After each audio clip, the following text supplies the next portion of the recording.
안녕하세요. 저는 현재 미국에 거주 중인 30대 남성입니다. 몇 년째 떠나와 있다 보니 한국이 그리워져서 그런지 요즘 문득 옛 생각도 많이 나고 그래서 멀리 타국에서 이렇게 사연을 보내게 됐네요. 제가 미국에 온 지도 벌써 몇 년 됐고 지금은 이곳에서 적응도 하고 제 가정을 꾸리고 행복하게 지내고 있지만 그래도 여전히 제가 나고 자란 저의 고향 한국이 그립고 떠오를 때가 많습니다. 그렇다고 물론 좋은 추억만 있는 건 아니죠. 오늘 제가 할 얘기는 바로 그 몇 안 되는 나쁜 기억에 관한 얘기입니다. 한국 땅을 떠나기 바로 직전 벌어진 일이라 그런지 아니면 제 평생을 좌우할 뻔한 일이라 그런지 더욱 오래 기억에 남아있는 것 같기도 한데 그렇다고 자꾸 떠올릴 만큼 좋은 기억은 아닌지라 저도 그런 기억은 최대한 떠올리고 싶지 않습니다. 그런 의미에서 저는 오늘 여러분들과 저의 사연을 공유하고자 합니다. 아마 누군가에게 얘기하고 나면 속이 풀려 금방 잊게 될지도 모르겠네요. 그 얘기를 시작하려면 저희 어머니 얘기부터 시작해야겠습니다. 세상 모든 어머니들이 다 그러하겠지만 저희 어머니는 참 대단하신 분이십니다. 제가 세상에서 가장 존경하고 가장 사랑하는 분이기도 하시죠. 저희 어머니는 여자 몸으로 혼자 아들을 키우시며 젊은 시절부터 별 고생을 다 하시며 살아오셨던 분입니다. 아마 그때 어머니 나이가 지금 제 나이쯤 되셨겠네요. 아버지가 계셨던 제 어렸을 적 저희 가정은 참 행복했습니다. 방 2개의 작은 집에 넉넉한 형편은 아니었지만 그래도 다정하신 부모님 덕에 늘 사랑받는 아들로 자랐었죠.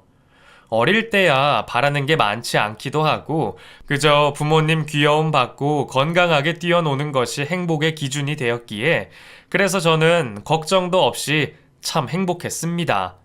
낮에는 신나게 뛰어놀다가 매일 저녁 밥 짓는 냄새에 이끌려 어머니가 부르시는 집 안으로 들어갔죠.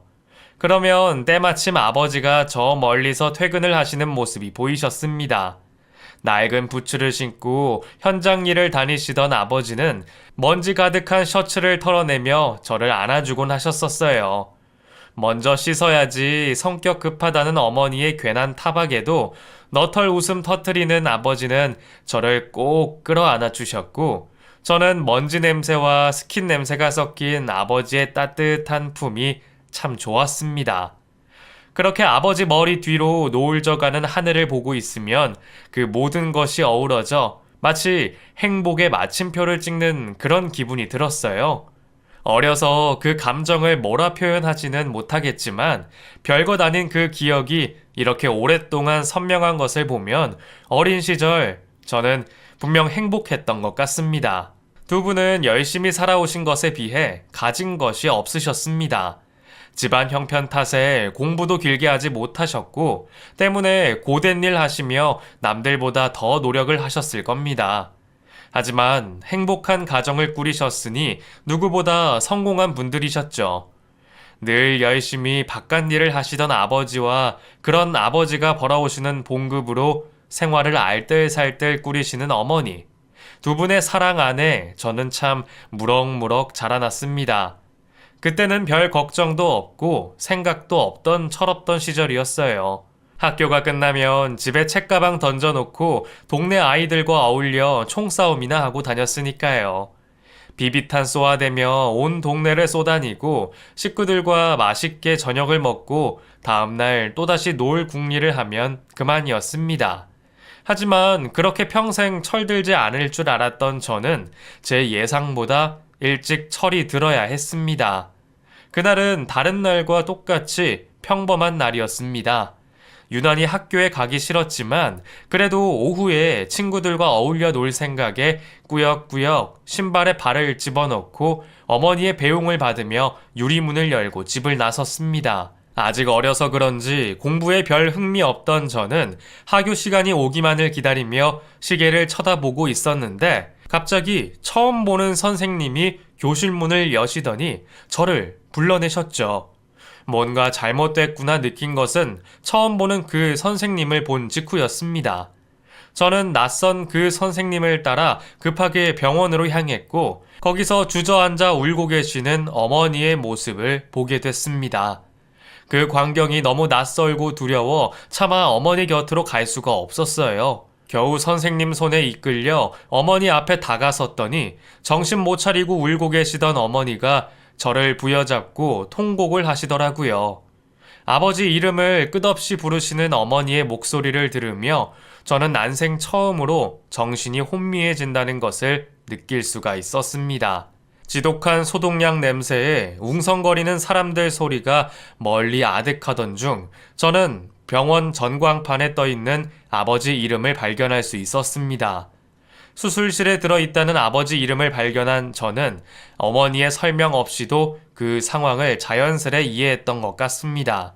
겨우 10살 난 나이였지만 온몸으로 불행을 이해하게 되었던 거죠. 현장 일을 하시던 아버지를 늘 걱정하시던 어머니셨는데 당시에는 어머니가 왜 그렇게 매번 걱정을 하시는지 몰랐던 저는 그제서야 어머니의 우려를 이해할 수 있었습니다. 아버지는 큰 수술을 몇 번이나 받으셨지만 의식을 차리지 못하셨습니다. 그 뒤로 매일 장을 보고 밥을 짓던 어머니는 더 이상 집에 계시지 않으셨고 저도 더 이상 뛰어놀지 않았습니다. 어머니는 매일 아버지 곁을 지키셨고 저도 학교가 끝나면 곧장 병원으로 달려가 아버지의 모습을 지켜봤습니다. 언제라도 깨어나실 것 같은 모습에 매일을 기도했던 것 같습니다. 더 이상 어리광도 부리지 않고 떼도 쓰지 않겠다며 그렇게 바라고 바랐건만 아버지는 다시 일어나 저를 안아주지 못하셨습니다. 아버지는 사고 이후 몇 달을 채 버티지 못하시고 그만 세상을 떠나고 마셨습니다. 집안의 든든한 기둥이었던 아버지가 떠난 뒤 우리 모자는 덩그러니 남게 됐습니다. 아버지의 빈자리가 그렇게 클 줄은 저도 몰랐네요. 평생 저의 곁에 계실 줄만 알았던 아버지가 떠나신 뒤로 저희 가족은 참 힘든 시간들을 보내야 했습니다. 아버지의 병원비 때문이었는지 아니면 아버지의 흔적 때문이었는지 우리는 그동안 살던 집을 떠나 이사를 가게 됐습니다. 생전 처음 가보는 동네로 이사를 떠난 우리 모자는 그렇게 새 출발을 하는 심정으로 새로운 동네에 둥지를 틀었고 그 뒤로 저와 어머니의 인생은 송두리째 바뀌게 됐습니다. 저는 더 이상 철부지 어린이일 수 없었고 가정주부셨던 어머니는 가장이 되어 홀로 세상의 풍파와 싸우셔야 했습니다. 당시에 어머니가 저를 키우시려 얼마나 애를 쓰셨는지 저는 누구보다 잘 알고 있었어요. 어디로 일을 다니시는지 늘 새벽부터 길을 나서셔야 하셨고 그러는 와중에도 늘 제 식사를 챙겨주곤 하셨죠. 그렇게 어머니는 젊어서 고생을 시작하셨고 저는 일찍이 철이 들었습니다. 더 이상 놀고 싶지도 않았고 가족 없는 빈집에서 할 일도 없던 저는 그때부터 공부에 흥미를 붙이기 시작했어요. 예전에는 공부 많이 안 해도 건강하기만 하면 된다는 아버지 말씀에 늘 뛰어놀기 시작했던 제가 언젠가부터 집안의 책을 다 읽고 교과서를 달달 외우며 공부에 힘을 썼습니다. 딱히 할 일이 없었던 이유도 있지만 지나가듯 흘리는 어른들 말씀이 제가 공부 열심히 하여 어머니 호강을 시켜드려야 한다기에 조금이라도 어머니를 생각하는 마음에 공부를 시작하게 됐죠. 자식이 공부 잘하는 것을 싫어할 부모는 없을 겁니다. 만점을 받은 제 성적표를 보신 어머니는 아버지가 돌아가시고 꼬박 1년 만에 처음으로 웃음을 보이셨어요. 어머니가 좋아하시는 그 모습이 또 보고 싶었던 저는 그 뒤로 참 열심히 공부를 했습니다. 그렇게 얼마 뒤 중학생이 된 저는 집에서 교육방송을 시청하고 학교 수업에 충실하며 점점 성적을 올릴 수 있었습니다. 당시에는 어머니 혼자 벌어 제가 학원까지 다닐 여력이 없었다는 것을 알고 있었기에 학원은 싫다는 핑계로 혼자 독학을 했었죠. 제 성적이 오를수록 어머니는 참 좋아하셨습니다. 우리 창우가 아빠 닮아서 머리가 좋은가 보다. 사실 네 아버지도 집에 돈만 있었으면 대학도 가고 남았을 텐데. 아버지가 책을 참 좋아하셨잖니. 그래서 학교는 못 나와도 아는 것도 많고 참 똑똑했는데 말이야. 우리 장우는 대학 가서 학사도 따고 박사도 따면 좋겠다. 그러면 아버지가 참 좋아하실 텐데. 아버지를 그리워하며 서글프게 말씀하시는 어머니의 그 말씀에 저는 더욱 열심히 공부를 하기로 결심했습니다. 어머니 말씀대로 내가 학사도 따고 박사도 따서 훌륭한 사람 되어 어머니 호강시켜 드려야겠다 생각했으니까요. 아버지 돌아가시고 혼자 아들 키우려 고생하셨던 어머니를 보며 저는 그렇게 혼자 꿈을 키워 나갔습니다. 어머니는 저를 위해서라면 못하는 일이 없으셨고 굳은 일도 마다하지 않으시며 참 고생을 많이 하셨습니다. 제가 고등학교 다니던 시절에는 제 학원비를 벌겠다고 주말마다 파출부 일까지 다니셔야 했어요. 평일에도 바쁘게 일하시던 어머니가 주말에도 쉬지 못하고 일을 나가시는 것을 보며 저는 참 마음이 아팠습니다. 학원 안 다녀도 괜찮으니 무리하지 마시라는 제 말에도 어머니는 그것만큼은 꼭 해주고 싶다며 그 고생을 하셨네요. 엄마, 쉬는 날도 없이 그러시는 거 너무 힘들어요. 저 혼자 할 수 있으니까 괜히 무리하지 마세요. 힘든 일도 아니라서 그래. 그 집도 나처럼 여자 혼자 애 키우는 집인데 주말에 일을 해서 애가 혼자 있다잖니. 그래서 그냥 가서 집안일만 좀 해주고 잠만 자고 오면 돼. 별로 할 것도 없고 오히려 다른 일보다 편해. 엄마 괜찮으니까 너무 신경 쓰지 마. 다 나 때문에 그러신다는 걸 알기에 저는 어머니의 고생을 헛것으로 만들지 않기 위해 정말 열심히 했습니다. 덕분에 저는 늘 전교권 성적을 유지할 수 있었고 원하던 대학에 무사히 합격할 수 있었습니다. 그 뒤로 고등학교를 졸업하고 성인이 된 저는 과외도 시작했고 성적 장학금 받으며 학교를 다닐 수 있었어요. 명문대 출신이라는 명패 덕에 과외를 구하기 어렵지 않았고 남들이 하루 종일 일해야 받을 돈을 몇 시간 만에 벌면서 생활비에도 큰 보탬이 될 수 있었습니다. 어머니는 공부만 하기 바쁜 애가 무슨 과외까지 하냐며 싫어하셨지만 그래도 그 정도 고생은 이해를 해주셨어요. 그렇게 저는 남들 다 하는 연애할 새도 없이 바쁜 일상을 보냈습니다. 그러다가 저는 어머니가 주말마다 일을 봐주시는 그 집 아이의 과외를 맡게 됐습니다. 수연이가 공부에 영 흥미가 없어서 말이야. 학원을 보내놓으니 자꾸 땡땡이만 치고 과외도 몇 번 해봤는데 별 도움이 안 됐다나 봐. 사모님이 아이 성적 때문에 항상 걱정이신데 이제 고등학생 됐는데도 애가 여태 공부에 흥미가 없다 해서 내가 네 얘기를 좀 했지. 왜 네가 고등학교 다닐 때도 꼴찌 친구들 성적도 올려주고 그랬잖아. 그 얘기를 했더니 엄청 궁금해 하시더라고. 명문대 학생이라니까 더 마음에 드시나 봐. 장우 너 주말에는 별일 없잖아. 그치? 2시간씩만 봐주면 되는데 한번 해볼래? 엄마랑 붙어 있을 수 있으니까 그것도 좋고. 그래요? 하긴 나도 주말에 엄마 얼굴 보면 좋긴 하죠. 그럼 제가 한번 해볼게요. 그렇게 전해주세요. 그렇게 저는 어머니가 일하시는 집 아이의 과외를 맡으며 그렇게 그 집 아이 수연이와 인연을 시작하게 됐습니다. 겨우 3살 차이였지만 당시에는 수연이가 여자로 보인다거나 하지 않았어요. 그때만 해도 3살이라는 나이 차는 엄청난 것이라는 생각에 대학생이 고등학생을 이성으로 보기가 어려웠죠. 저도 어렸을 적 여동생이 있었으면 싶었던지라 그냥 동생 같은 마음에 잘 대해줬습니다. 공부 말고 대학생활 얘기도 해주고 가끔은 고민 상담도 해줬습니다.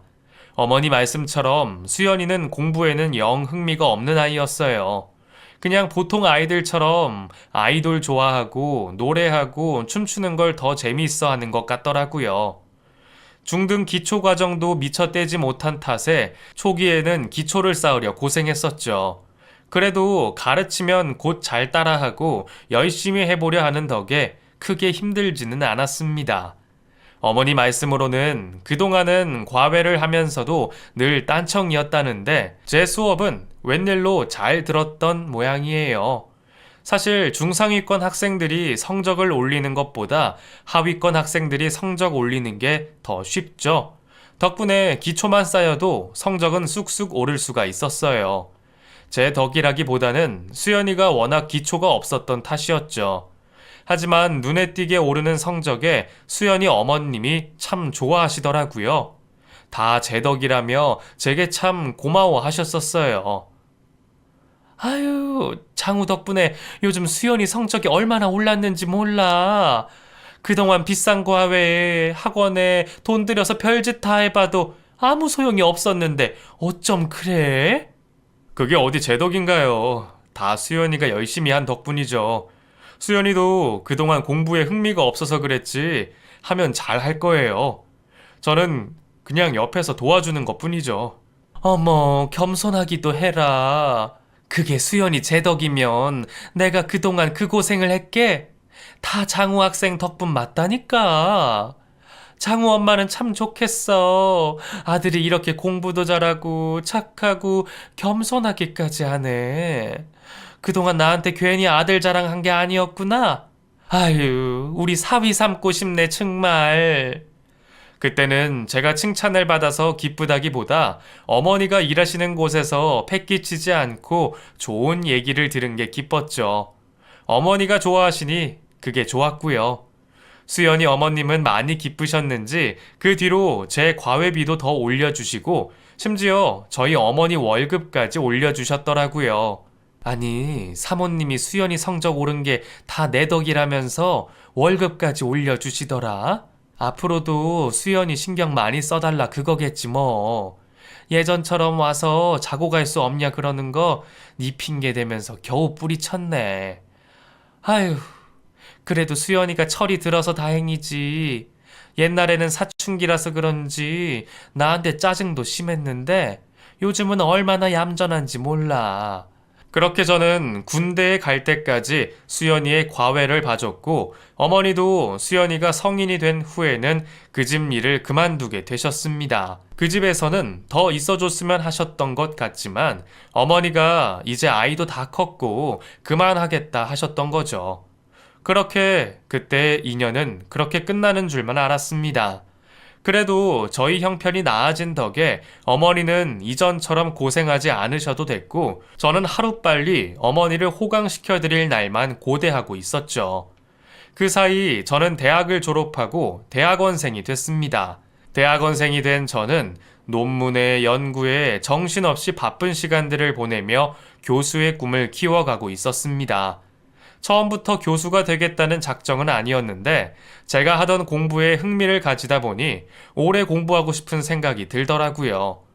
교수가 되겠다는 저의 결심에 어머니는 참 많이 좋아하셨고 저는 그걸로 충분히 행복했습니다. 그렇게 제가 한창 바쁘게 지내던 그때 저는 우연히 수연이를 다시 만나게 됐습니다. 길을 걷다가 누군가 저를 알아보고 이름을 부르는 것을 듣고 놀라서 고개를 돌렸더니 그곳에 아가씨가 된 수연이가 서 있더라고요.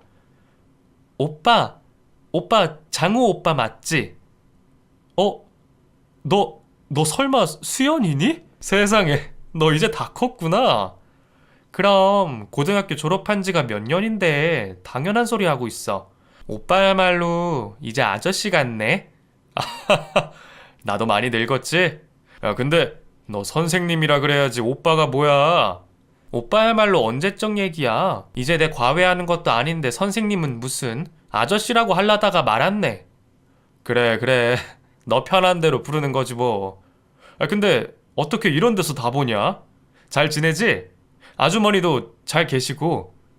저희는 오랜만에 만나 반가운 마음에 자리를 옮겨 대화를 이어가게 됐습니다. 제가 나이를 먹는 사이 수연이도 벌써 대학을 졸업했더라고요. 언제 시간이 이렇게 흘렀을까 세월이 참 빠르다 싶었습니다. 꼬맹이인 줄만 알았던 수연이가 어느새 아가씨가 됐고 저도 내일 모레면 30이 코앞이었네요. 수연이는 대학을 무사히 졸업하고 승무원 일을 하고 있다고 했습니다. 예전부터 여기저기 돌아다니고 싶어 했으니 자기한테 딱 맞는 직업을 가졌네요. 우리는 그간 못했던 안부를 나누며 몇 년 만에 인연을 다시 이어가게 됐습니다. 그리고 어느새 정이 들어버렸는지 동생으로만 생각했던 수연이와 저는 연인 사이로까지 발전하게 됐죠. 사실 저희는 참 통하는 게 많은 사이였습니다. 둘 다 홀어머니 밑에서 자란 탓에 남들은 모를 상처와 애로사항들이 많았거든요. 그런 고민은 아무나와 나눌 수 없다 보니 그런 점에서 저희는 서로를 참 잘 이해하곤 했습니다. 물론 가정 형편은 달랐지만 그래도 어떻게 고민이 없을 수가 있겠어요. 저도 아버지가 없다고 놀림을 많이 받았었고 수연이도 그런 얘기를 심심치 않게 들었다더군요.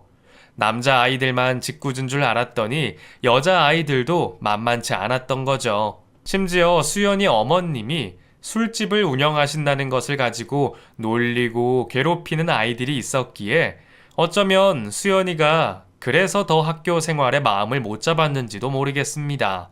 사실 수연이는 사춘기 시절 어머니와 관계가 그리 좋지 못했었죠.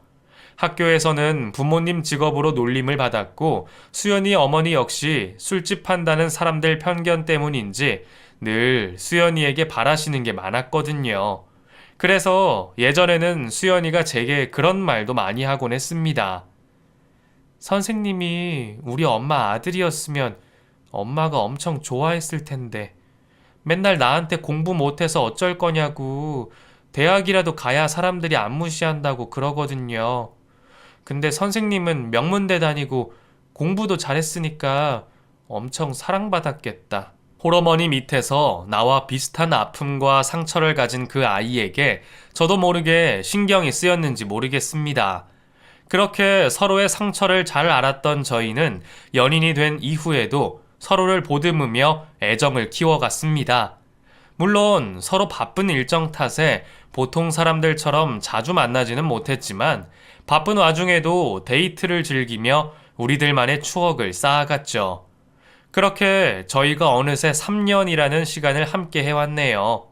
그동안 싸우는 일도 있고 섭섭한 일들도 있었지만 사랑하는 그 마음은 변하지 않았습니다. 어머니는 수연이가 예전과 같이 철없을까 걱정도 하셨지만 밝게 잘 자라는 수연이를 보시며 걱정을 접으셨어요. 저도 수연이도 이제 더 이상 그 시절 어린 아이들이 아니었으니까요. 다 자란 저희는 드디어 부모님의 품을 벗어날 준비를 하게 됐습니다. 서로 나이도 차가고 진지했으니 결혼까지 생각하는 것이 당연한 일이었을 겁니다. 아직 정식으로 프로포즈하지는 못했지만 친구들 결혼식에 서로 데리고 가면서 우리도 결혼할 거라 당연히 말하곤 했습니다. 하지만 결혼을 하려면 우선 제 입지가 탄탄해야 했죠. 당시 저는 이제 막 박사 학위를 땄고 솔직히 교수 임용이 쉬운 일도 아니고 워낙 좁은 길이라 금세 교수가 될 생각은 하지도 못하고 있었어요. 그래서 당장 제대로 벌이도 없는 제가 결혼을 꿈꾸기에는 언감생심이라 생각했습니다. 그런데 그런 차에 제게 아주 좋은 기회가 찾아오게 됐습니다. 마치 준비라도 된 듯 찾아온 그 기회에 저는 두 번 생각할 겨를도 없었고 저는 그 소식을 곧장 수연이에게 먼저 알렸습니다. 어머니에게는 확실해지면 알릴 생각이었지만 수연이에게만큼은 제 결정을 빨리 알리고 싶었거든요. 야, 수연아, 나 미국에서 교수 제의가 들어왔어. 그쪽에서 내 논문을 보고 먼저 연락을 해왔더라고. 물론 내가 경력도 없으니까 아주 대단한 조건은 아니지만 야, 그래도 적당한 연구비 지원에 계약 조건도 괜찮은 것 같아. 가족이 있으면 하우스 렌트도 해준다니까 나쁘지 않잖아. 정말? 그럼 당장 가야지. 안 그래도 국내에는 자리도 없어서 고민이라면서 뭘 고민해. 그치. 좋은 기회지. 그래서 말인데 수연아, 혹시 나랑 같이 미국 갈래? 갑작스러운 저의 제안에 많이 놀랐을 텐데도 수연이는 제 제안에 흔쾌히 수락을 했습니다. 멋도 없는 프로포즈였지만 수연이는 기뻐했어요. 그리고 저는 결혼 소식과 함께 저의 미국행 계획을 어머니에게 전했습니다. 어머니는 더할 나위 없이 기뻐하셨죠. 솔직히 저는 어머니만 좋으시다면 어머니까지 모시고 가고 싶었습니다. 하지만 어머니가 그걸 바라지 않으시더라고요. 내가 미국은 무슨 젊은 애들이야 어디 가나 잘 적응하니까 괜찮지만 엄마는 영어도 못하고 가서 할 것도 없잖니. 영어야 가서 배우면 되는 거고 엄마도 언제까지 일하실 수는 없잖아요. 어머, 요즘 100세 인생인데 내 나이면 아직 한참 아니니? 너 네가 나이 먹었다고 엄마가 할머니라도 된 것 같아? 엄마 이제 겨우 50대다. 내가 뭐 네가 걱정해야 할 만큼 나이가 많은 것도 아니고 엄마는 지금처럼 여기서 내 일 하면서 내 인생 살고 싶다. 그리고 신혼 꾸려서 가는데 따라갈 만큼 눈치 없는 시엄마 하고 싶지도 않고 그러니까 괜히 내 걱정할 필요 없이 둘이 가서 잘 살아. 자리 잡으면 한번 놀러 가거나 할 테니까. 그렇게 해서 결국 저희끼리 미국행을 결정하게 됐습니다. 시간이 촉박한 탓에 결혼 준비를 빨리 시작해야 했어요. 서둘러 상견례를 진행하고 결혼 준비를 시작하기로 했죠. 저의 미국행을 기뻐하신 것은 저희 어머니만이 아니었습니다. 예비 장모님께서도 엄청나게 기뻐하시더라고요. 반응만 보면 저희 어머니보다 더 좋아하시는 듯 보였으니까요. 어머, 우리 김서방. 세상에, 예전부터 그렇게 똑똑하고 공부를 잘하더니 다 교수하려고 그랬구나. 아니, 수연이한테서 뭐 논문 쓰고 박사 공부한다는 얘기는 들었는데, 그래도 이렇게 빨리 교수 될 줄은 누가 알았어? 이 정도면 최연소 아니야? 아, 그 정도는 아니고요. 그래도 뭐 빠른 편이기는 하죠. 다 운이 좋았어요. 국내에서 자리 기다리려면 한참 더 걸렸을지 모르는데 그쪽에서 저를 잘 봐주셨더라고요. 엄청 유명한 대학은 아니지만 그래도 주립대라서 꽤 괜찮을 것 같아요. 미국 가서 교수한다는데 아무렴 어때? 이 좁은 한국에 있는 것보다야 더 큰 미국으로 가는 게 훨씬 낫지. 나 요즘 여기저기 자네 자랑에 바쁘잖아. 주변에서 딸 시집 잘 보냈다고 난리야. 제가 이렇게 기쁜데 사돈도 참 기쁘시겠어요. 아유, 좋아해 주시니 감사해요. 근데 저는 장우보다 수연이가 걱정돼서 결혼하자마자 먼 미국 땅 가서 적응은 잘 할지. 어머니도 곁에 안 계시고 이래저래 미안하기도 하네요. 어머, 무슨 그런 쓸데없는 걱정을 해요. 하여간 옛날부터 사서 걱정이라니까. 우리 수연이야 외국 안 나가 본 것도 아니고 가서 교수님 사모 노릇 하려면 다른 걱정할 시간이 어딨겠어요. 워낙 똑 부러지는 애들이니까 알아서 잘 할 겁니다. 그러니까 우리도 애들 걱정 말고 우리끼리 잘 지내요. 애들 먼데 보내는데 비슷한 사정에 우리끼리 서로 돕고 살아야죠. 나이도 비슷하고 우리는 옛 인연도 있으니 앞으로는 서로 자주 보면서 친구처럼 지냅시다, 사돈. 장모님은 저희 어머니에게 걱정 말라고 말씀하시며 친구 같은 사돈처럼 지내자며 약속을 하셨습니다. 안 그래도 저희 둘 다 혼자 계실 어머님들 걱정이 가장 컸는데 그런 두 분의 모습을 보니 저도 내심 안심이 되기도 했네요. 장모님은 교수 사위 보시고 딸이 교수 사모 된다는 얘기를 여기저기 전하시며 참 많이 좋아하셨습니다. 처음에는 너무 과한 반응에 민망하기도 했는데 장모님이 왜 그렇게 기뻐하시는지 저도 모르지 않기에 그런 장모님을 이해해 보려 했죠. 예전에도 수연이를 통해 종종 듣고는 했지만 사실 불법업소가 아닌데도 술 장사에 대한 인식은 좋지 못했습니다. 더구나 여자 혼자 술집을 한다고 하면 장모님도 별 소리를 다 들으시며 고생이 많으셨겠죠. 그래도 좋으신 분이라는 걸 알기에 저는 이해를 하지만 남들은 물장사라며 무시하는 얘기들을 많이 했나 봅니다. 그래서 그런지 옛날부터 장모님은 수연이가 좋은 대학 가서 성공하기를 바라셨고 늘 명예 욕심이 있으셨어요. 그런데 수연이가 해내지 못한 그 꿈을 사위인 제가 대신 이뤘다 생각하시고 그렇게 좋아하셨던 모양입니다. 그래서 저도 그런 장모님을 많이 이해하고 배려하려 했죠. 그래서 결혼 준비에 출국 준비로 정신없이 바쁜 와중에도 지인분들께 사위 자랑 한번 해보고 싶으시다는 것을 마다하지 못했습니다. 솔직히 그럴 여유도 없고 그런 자리에 불려나가는 게 편하지는 않았지만 이제 출국하면 언제 또 들어올까 싶어서 죄송한 마음에 장모님이 바라시는 대로 하기로 했습니다. 그렇게 비행을 떠난 수연이 없이 저 혼자 예비 처가댁으로 찾아갔습니다. 장모님은 결혼식에 오지 못하실 지인분들께 미리 인사를 시키고 싶다고 하셨어요. 저는 친구분들께 인사를 드리며 앉아 있었습니다. 어머, 미남이시네. 얼굴도 잘생겼는데 머리도 좋으신가 보다. 아직 한참 젊은데 벌써 교수라니 대단해요. 어머, 당연하지. 그럼 똑똑해서 못생겼을 줄 알았어? 우리 사위는 어디 내놔도 아쉬울 게 없는 사람이야. 얼굴 잘생겨, 키도 커, 머리도 좋아, 심지어 교수 자리도. 아무 대학이야? 미국에 있는 대학 교수 하려면 얼마나 힘든지 알아?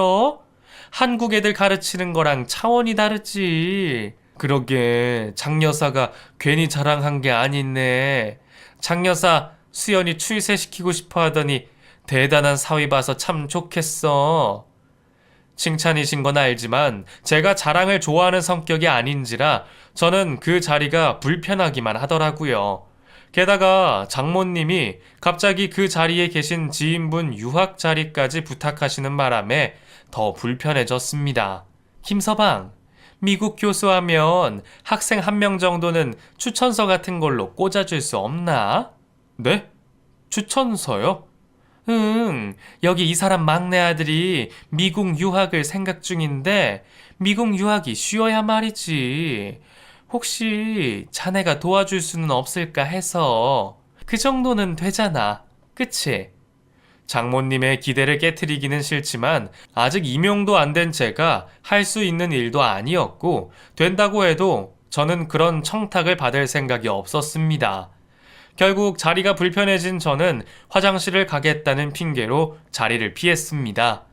한참을 화장실에서 시간을 죽이다가 아주머니들 시끄러운 대화 소리에 정신이 빠져서 바람이라도 좀 쐬고 싶었어요. 그래서 저는 화장실 옆에 있던 2층 계단을 보고 저도 모르게 그리로 올라가게 됐습니다. 오랜만에 수연이 방이 있던 2층을 보니 옛날에 수연이 과외해주던 기억이며 그때의 추억들이 떠오르더군요. 온 김에 수연이 방이라도 구경할까 싶어 다가가는데 안에 누가 있는지 말소리가 들리더라고요. 아까는 밖이 너무 시끄러워서 2층으로 누가 올라가는 줄도 몰랐는데 제가 화장실에 있던 사이 누군가 방에 들어갔던 모양입니다. 통화를 하는 그 목소리의 주인공이 누구인지는 금방 알 수 있었죠. 방문 사이로 새어나오는 목소리의 주인공은 장모님이셨습니다. 전화를 듣는 게 예의가 아니라는 생각에 돌아가려는데 한마디 말이 제 귀를 사로잡더군요. 자기도 왔으면 우리 사위 보고 좋은데. 곧 출국해야 해서 더 시간 못 내지. 그러게 오늘 꼭 오라니까는. 제 얘기라는 것을 알게 되니 저도 모르게 귀가 가더라고요. 그런데 별것 없을 줄 알았던 그 통화에 저는 큰 충격을 받고 말았습니다. 아니, 그 옛날에 우리 일해주던 아줌마였잖아. 그래. 인연이 참 알다가도 모르는 거야. 그래. 뭐? 미쳤니? 식물에 사돈 대접하게? 나는 우리 교수 사위 하나 보고 결혼시키는 거지. 그 여자랑 사돈할 생각 추호도 없어. 사돈을 하더라도 수준이 맞아야지. 분명 장모님이 말씀하시는 사돈이 우리 어머니일 텐데 분명 두 분이 친구처럼 지내시겠다고 하시던 분이 뒤에서는 그런 말을 할 줄 누가 알았겠어요. 하지만 장모님의 망언은 거기서 끝이 아니었습니다. 아휴, 어차피 애들 미국 가면 안 보고 살면 그만인데 뭘. 우리 딸도 하마터면 식모 시엄마 모실 뻔했는데 안 엮이고 미국 가서 얼마나 다행이야. 혹시나 그 여자가 아들 따라간다 하면 어쩌나 걱정했더니 다행히 그런 눈치는 있는 모양이더라고.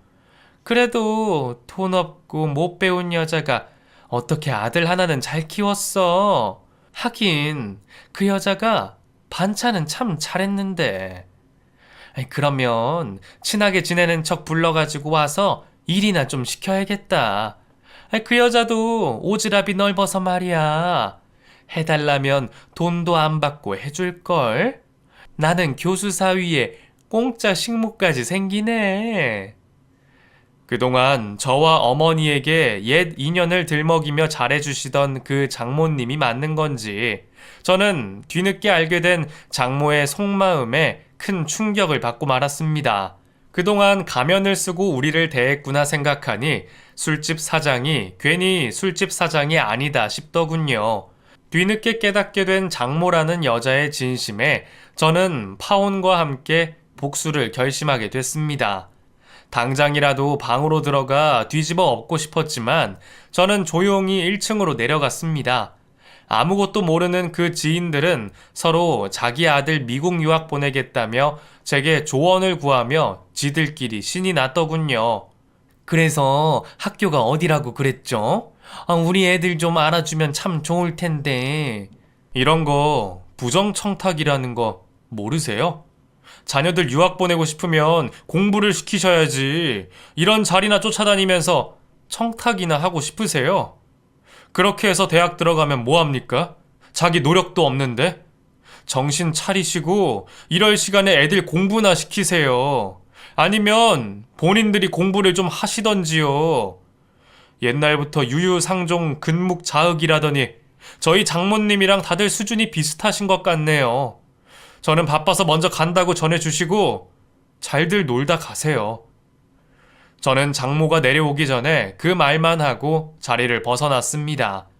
그 집 사위 된다는 제가 그런 소리를 하니 놀라서 그런 건지 아니면 자기들도 그런 소리 듣고 창피해서 차마 말을 전하지 못했는지 모르겠지만 여자친구나 장모에게서나 연락은 없었습니다. 저도 그냥 파혼만 통보하고 넘어갈까 생각도 했지만 그동안 그 진심을 숨기고 우리 어머니를 무시했을 것을 생각하니 부하가 치밀어 잠이 오지 않더라고요. 아무리 생각해도 그 여자를 용서할 수 없었던 저는 결국 직접 얘기를 전하러 장모가 한다는 그 술집을 찾아갔습니다. 저는 가게로 가서 가장 비싼 술과 안주를 시키며 이것저것 진상을 부렸습니다. 진상짓 하는 꼴을 다른 손님들에게 보여주려 일부러 룸도 잡지 않고 바 테이블에 앉았죠. 혼자 온 손님이 비싼 술 시켜놓고 진상을 부리니 쫓아내지도 못하고 직원들도 눈치만 보더라고요. 저는 안주가 별로다, 술이 가짜 같다며 별별 트집을 잡아댔고 당장 사장 나오라 소리를 질렀습니다. 여기 사장 있지? 장 사장! 장 사장 나오라고 해! 어디 이 돈 받으면서 이따위 안주를 낼 수가 있어? 어? 가게 떠나가라 소란 떠는 제 소리에 장모가 뛰어나오더군요. 아마 저인 줄도 모르고 대체 누구인가 싶었을 겁니다. 뭐야, 김서방? 아니, 자네가 대체 왜 여기 있어? 아니, 지금 이게 무슨 진상이야? 비싼 돈 받으면서 이러면 안 되는 거지. 이거 병 바꿔치기 한 거 아니야? 아니, 맛이 이상한데? 이거 그냥 사기로 신고해버릴까 보다. 뭐? 사기? 아니, 자네 지금 취했나? 대체 왜 이래? 지금 장모한테 뭐 하는 짓이야? 장모? 장모는 무슨... 내가 미쳤어? 술집 사장한테 장모 대접해주게? 뭐라고? 왜 그렇잖아요. 당신도 우리 엄마 식모라고 사돈 대접 못하겠다면서. 근데 나는 당신이 장모라고 술집 사장 장모 대접 해야겠냐고. 솔직히 내가 잠깐 미쳤었나 싶네. 아무리 결혼할 사람이 없어도 그렇지 어떻게 물장사하는 집안이랑 인연을 맺으려고 했을까?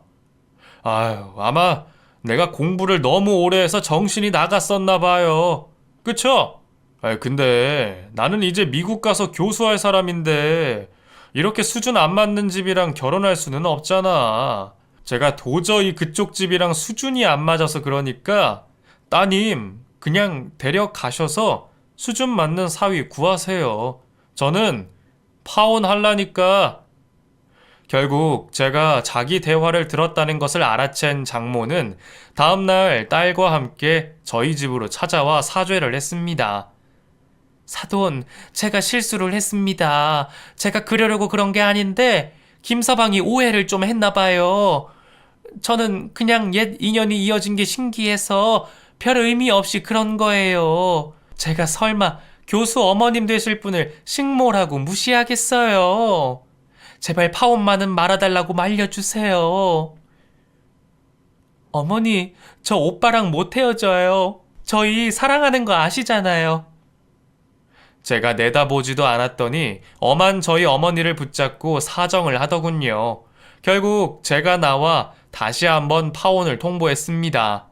파혼이 무슨 말인지 이해를 못했어요. 결혼 없자고. 당신 딸이랑 결혼 안 할 거니까 다른 사윗감 찾아보라고. 오빠, 엄마가 실수한 거야. 알잖아. 우리 엄마 그런 사람 아니야. 왜 그렇게 오해하고 그래? 그래? 그게 과연 진심이 아니었을까? 내가 하나만 말해주겠는데 다음에 결혼할 거면 네 엄마 입단속부터 잘 시켜. 물장사하는 사람이라 그런지 입이 너무 가볍더라. 하긴 덕분에 나는 미리 알아차릴 수 있었으니 다행이지. 안 그래? 혹시나 여자친구는 다를까 싶었지만 자기 엄마 감싸는 걸 보니 똑같다 싶었습니다.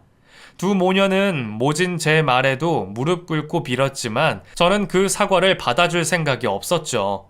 그렇게 저는 청첩장까지 돌리고 파혼을 하게 됐고 결국 혼자 미국으로 떠나게 됐습니다.